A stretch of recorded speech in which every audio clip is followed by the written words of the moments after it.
দলিল আমাদের কাছে আছে। এই দলিল আমাদের কিনা সম্পত্তি। কাজলের বাবা বিক্রি করে দিয়েছিল আমাদের কাছে 2080 সালে, এবং এই জায়গার সমস্ত খারিজ এবং খতিয়ান, ওয়ারিশ সার্টিফিকেট, অনলাইন কপি সমস্ত কিছু আমাদের সঠিক আছে। কোনো কাগজে আমাদের ঘাটতি নেই।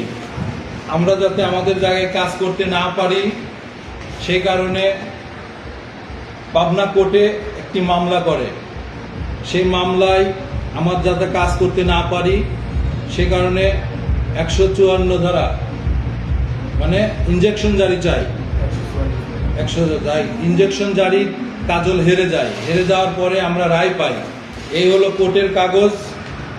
এই কোর্টের কাগজ নিয়ে আমরা যখন আমাদের জায়গায় যাই তখন জোরপূর্বকভাবে আমাদের উপরে